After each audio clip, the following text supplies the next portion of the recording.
samedi 8 mars 2014. Cette semaine dans le Gros Show de l'info, une femme à la tête de Paris, le portrait croisé de Anne Hidalgo à gauche et de Nathalie Kosciusko-Morizet à droite. L'histoire de la Crimée, république autonome pro-russe dans le sud de l'Ukraine. En mer d'Oman, les forces françaises et américaines coopèrent. Et puis comme chaque semaine, ce sera le récap.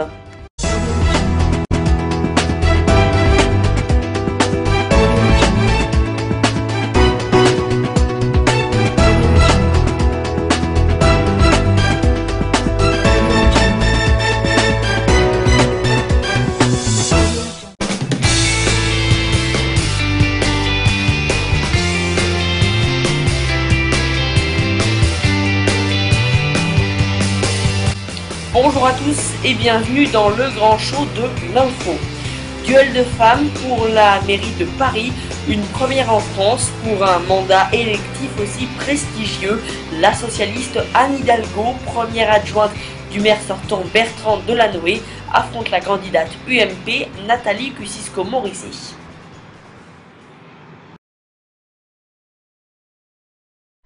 À gauche, la femme de l'ombre, l'élu de terrain mal connu. À droite, l'ancienne ministre polytechnicienne fraîchement débarquée à Paris. À gauche, Anne Hidalgo part favorite pour remporter la mairie.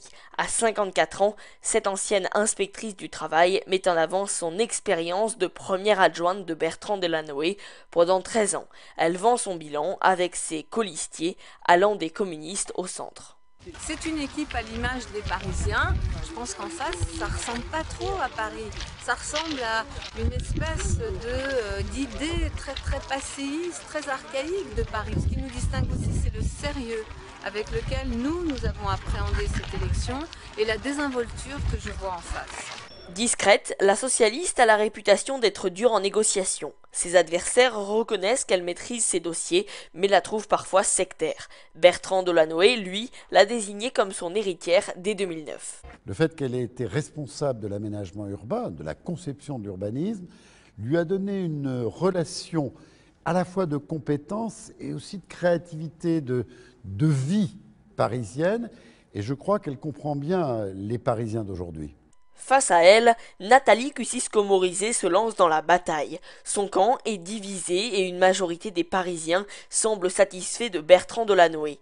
L'ancienne porte-parole de Nicolas Sarkozy avait donc tout intérêt à faire du scrutin un enjeu national. Quand Madame Hidalgo promet de ne pas augmenter les impôts, c'est aussi crédible que les promesses de François Hollande en 2012. Vous l'avez compris, je ne veux pas, pour Paris, la même humiliation que celle que François Hollande inflige à notre pays. Fille du sérail, la candidate UMP a aussi la réputation d'une bûcheuse du temps où elle était ministre. Ses adversaires dénoncent son parachutage depuis la mairie de Longjumeau. Elle et son équipe attaquent le bilan de la municipalité sortant sur la pollution ou bien sur les finances. Elle a été grand ministre de l'écologie, elle pourra gérer cette ville, la gérer en baissant les impôts, ce qui n'est pas neutre pour les Parisiens, et puis lui donner son rayonnement international, parce que les Parisiens veulent être fiers d'être à Paris. Avant de remporter Paris, elles chercheront toutes deux à arracher un arrondissement. Hidalgo, le 15e, actuellement à droite, et NKM, le 14e, actuellement à gauche. La Crimée, république autonome pro-russe et russophone dans le sud de l'Ukraine, est une péninsule séparant la mer Noire de la mer d'Azov, siège de la flotte russe en mer Noire. Elle est en proie à des tensions séparatistes qui se sont accrues depuis la destitution fin février du président Viktor Yanukovych. Vidéographie. La Crimée est une péninsule sur la mer Noire, au sud de l'Ukraine. Dès le XVIIIe siècle, elle fait partie de l'Empire russe qui construit une importante base navale, Sébastopol. Après la création de l'Union soviétique, la Crimée reste russe jusqu'en 1954, date à laquelle elle fut administrativement rattachée à l'Ukraine. Sa capitale est Simferopol. La population est majoritairement composée de Russes, qui représentent 60% des 2 millions d'habitants. 24% sont des Ukrainiens et 12% des Tatars, une communauté de tradition musulmane. Déportés sous Staline, les Tatars n'ont pu revenir en Crimée qu'après la chute de l'URSS, En dehors de la base navale de Sébastopol, l'économie est dominée par la culture du vin et des fruits. Depuis la fin du XIXe siècle, la presqu'île est une importante destination touristique. La station balnéaire de Yalta fut mondialement connue par la conférence de février 1945, au cours de laquelle les Alliés décidèrent du sort de l'Europe. Après la Deuxième Guerre mondiale, l'implosion de l'Union soviétique en 1991 raviva les tensions entre Russes, Ukrainiens et Tatars, malgré le statut de république autonome accordé par la nouvelle Ukraine indépendante. La Russie dispose toujours d'une base navale extraterritoriale à Sébastopol pour sa flotte de la mer Noire, pour une sortie vers la Méditerranée.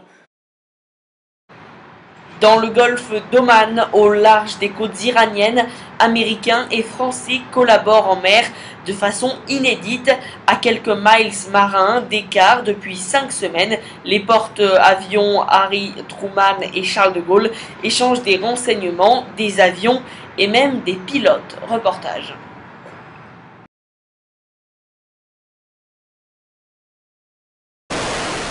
Ce F-18 de l'armée américaine décolle pour l'Afghanistan.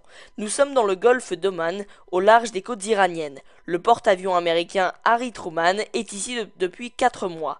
Un géant de 300 mètres de long, aussi haut qu'un immeuble de 24 étages, sans cesse en mouvement, pour servir les 800 avions à son bord. On se déplace car on doit gérer l'environnement et surtout le vent. Le vent est important pour nous pour faire décoller et atterrir les avions à ailes fixes que vous voyez dehors, des F-18. Depuis 5 semaines, un autre paramètre est pris en compte par la marine américaine. Le porte-avions français Charles de Gaulle, à quelques 1000 marins d'écart, les deux armées coopèrent ici à un niveau inédit. Pour la première fois, elles échangent renseignements, moyens techniques, mais aussi avions et pilotes. C'est un peu la marine référente pour la marine française. Et donc, travailler avec la marine américaine, avec des porte-avions américains, c'est la certitude de se hisser à un niveau d'excellence qui est très intéressant pour nous. L'interopérabilité, comme disent les militaires, n'en est qu'à ses débuts, et ces échanges ont aujourd'hui valeur de symbole. Se connaître personnellement, connaître les outils de ses alliés, permet de réagir plus vite le jour où une crise éclate. Nous avons des intérêts communs au Moyen-Orient. Nous sommes concernés par la sécurité régionale, la stabilité. Mon objectif est de créer une relation de confiance avec nos partenaires de la coalition, nos partenaires régionaux, mais aussi nos partenaires de l'OTAN. La plupart des pilotes français sont formés aux États-Unis. La barrière de la langue n'est donc pas un problème pour eux. Les Américains semblent eux aussi emballés par l'expérience. Ashley est en programme d'échange avec la marine française depuis 2 ans et demi. Il y a plein de petites choses au départ, comme toujours quand on découvre un nouvel endroit, on trouve que c'est très différent. Mais plus le temps passe, plus on réalise qu'on travaille au même but. On travaille tous à la même mission, assurer notre sécurité, conduire la mission et remplir ses objectifs.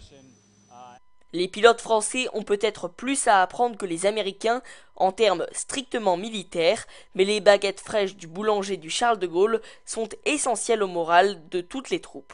I'm taking the bread. That's not waiting on you. Tout de suite, c'est le récap, le résumé complet de l'actualité de la semaine.